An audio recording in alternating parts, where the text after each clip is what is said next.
We just want to say to the whole Europe, to the whole world, rock and roll never dies!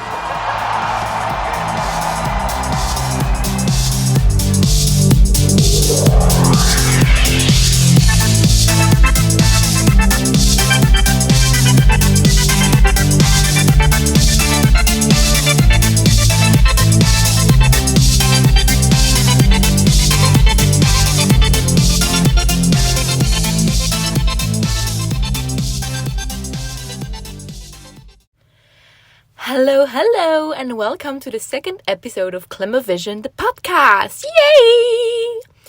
Before we dive in, I just want to take a moment to say a massive thank you for all the amazing feedback I received after the first episode.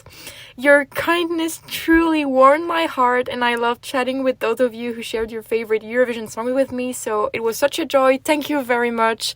Oh, I'm so happy we've started this together.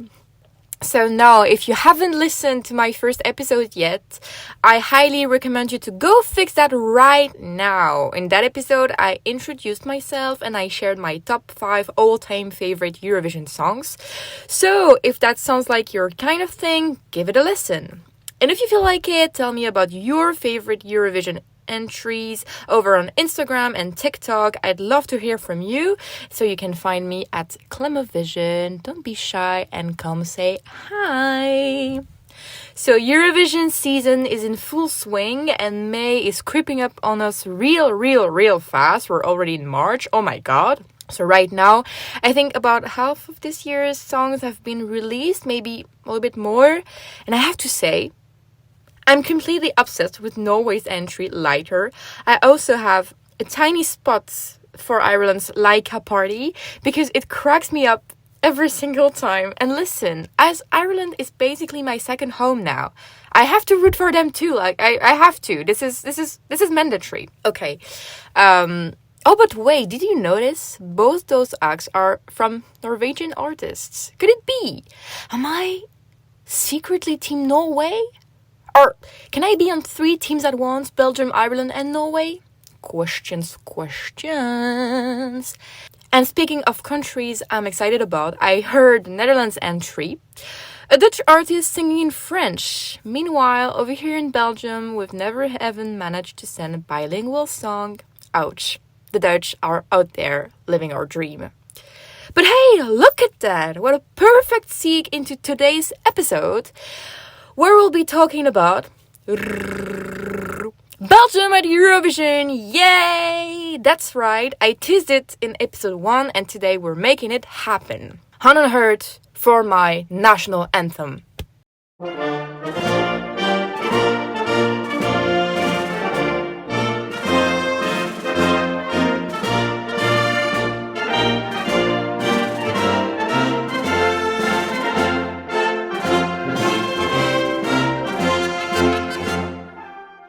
Yeah, I'll be honest, I can never remember the lyrics. What a fake citizen I am. Anyway, let's get back on track. Today, I'm giving you the full rundown of Belgium at Eurovision, how our selection process works, all the behind-the-scenes drama, the highs, the lows, and some very questionable decisions. And hey, listen, you're not just hearing from anyone on this subject. Oh no, you have the one and only, for now at least, Belgian Eurovision historian on the mic. That's right, I actually wrote a whole research study on Belgium's Eurovision history, specifically on how we hosted the contest in Brussels back in 1987. Alright, enough chit-chat, let's get into it. Cue the jingle!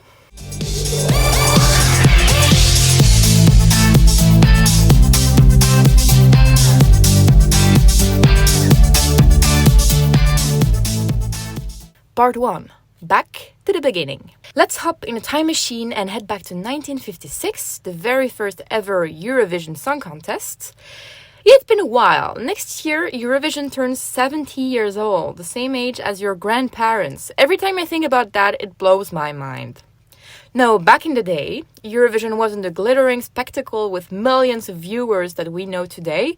It was a much smaller, more low-key event, but it still brought together 7 European countries: France, West Germany, Switzerland, the Netherlands, Luxembourg, Italy, and, you guessed it, you folks, Belgium! That's right. We've been in this thing since the very, very, very beginning. Yay, us!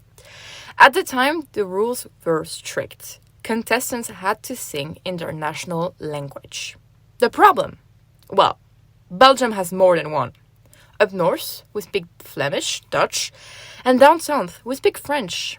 There's also a small German-speaking minority in the east, but fun fact, Belgium has never sang a song in German. So, the question is, how did we handle this multilingual mess? With 2 languages and 2 public broadcasters, RTB, now RTBF for French speakers, and BRT, now VRT for Dutch speakers, Belgium made a deal.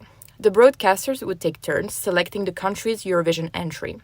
One year, RTBF would pick, and the next year it would be BRT's turn. And so, in 1956, RTBF was up first, sending 2 songs to Lugano, Switzerland. Fud Leclerc with Messieurs, les noyés de la Seine. Messieurs, les noyés de la Seine, ouvrez-moi les portes de l'eau. Je suis fatigué d'user mes semaines sur le pavé noir de Puteaux. Messieurs, les noyés de la Seine, ouvrez-moi les portes de l'eau. J'ai tant voyagé sous son ciel de laine que le vent m'a brûlé la peau. Basically, it was about people drawing in a river. Yay, Belgium started off strong with a cheerful little song about drowned men. We really know how to bring the party.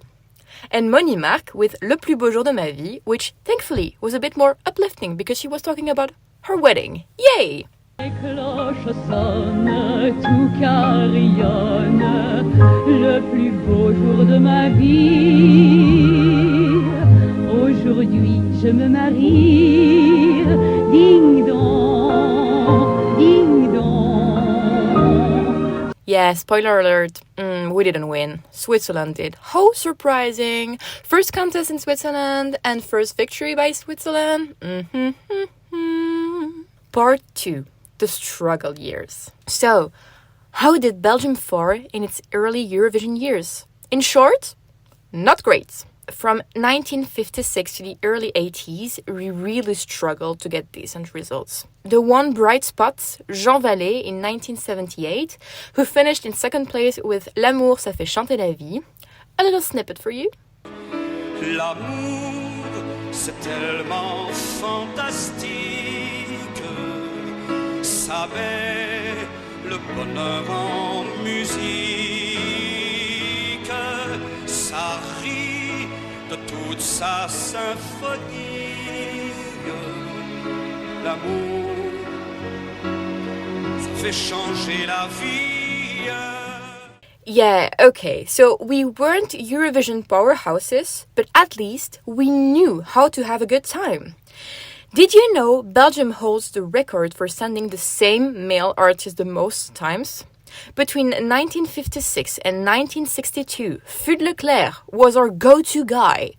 Either we were his biggest fans or we were just too lazy to find someone else. Oh, and here's a wild one for you. Belgium was the first country to deliberately try to lose. Yep, in 1980 we sent the electronic band Telex with a song literally called Eurovision. Their goal?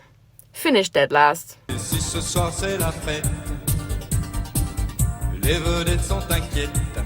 Elles se maquillent, fument une cigarette avant d'aller sur la scène. Eurovision, Eurovision, Eurovision.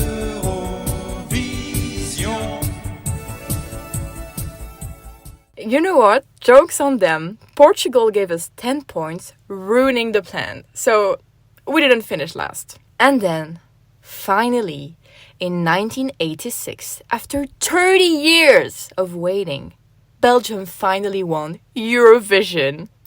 Our champion, Sandra Kim, who was just 13 years old, and she sang J'aime la vie.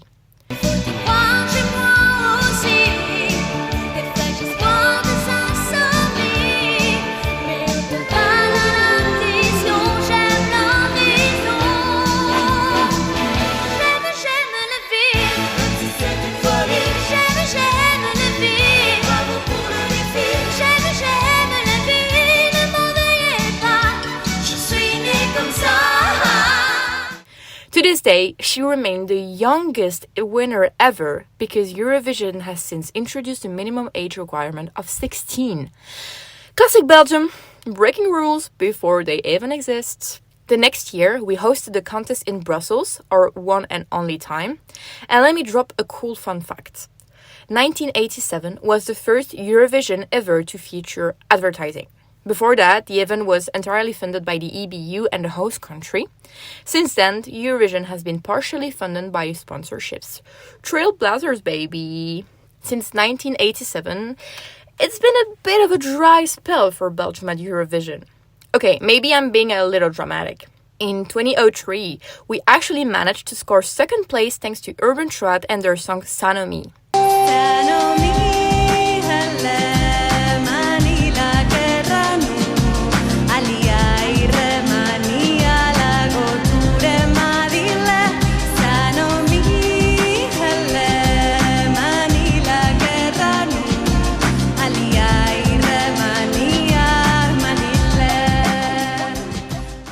And the best part?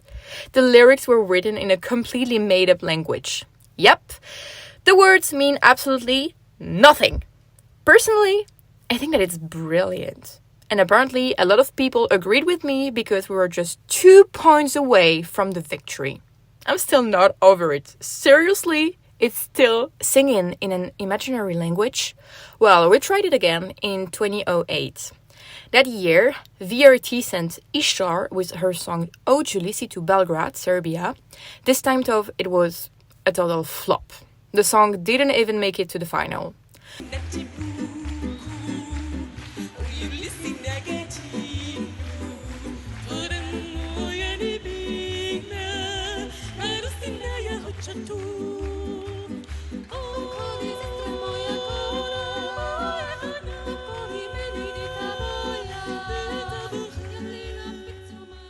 Turns out doing things differently for just the sake of it doesn't always work out.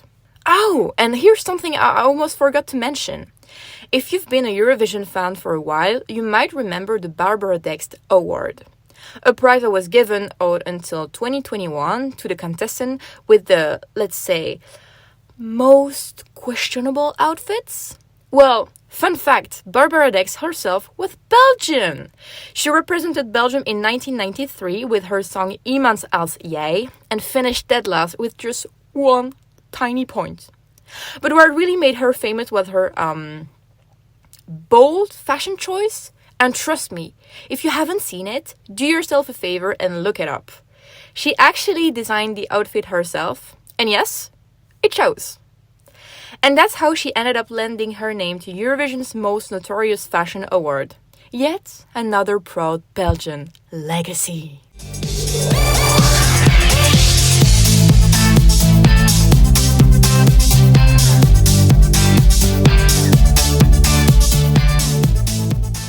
So, there you have it. Belgium at Eurovision. Are we the most successful country? Absolutely not. But do we bring some unmatched chaos and originality? Oh, 100%. We've sent the same singer 4 times, competed in made-up languages, inspired a worst-dressed award, and given Eurovision its youngest ever winner. We might not always win, but we definitely keep things interesting. That being said, I can't help but feel a little bummed that ever since the rule about singing in your national language was scrapped, Belgium has only sent entries in English. Behind all the glitter and fun, Belgium remains a pretty divided country, linguistically and culturally. Flemish artists really get airplay on French-speaking stations and vice versa. So I really hope that one day we'll move past these divisions and proudly send a song in one of our national languages again. Or even better, why not a bilingual song in French and Dutch? It would be pretty cool. And that wraps up this episode of Clemovision. I really hope you enjoyed this little deep dive into Belgium's Eurovision history. Let me know what you thought. If you liked it, don't forget to leave a good rating on Spotify, Apple Podcasts, and Google Podcasts. It really helps and supports my work. And of course, as I said, if you want to keep the conversation going, come hang out with me on social media at Clemovision on Instagram and TikTok. A huge thank you for tuning in, and I'll see you in 2 weeks for episode 3 of Clemovision. take care of yourselves, and take care of each other. See you. Bisous! Ok, GTF.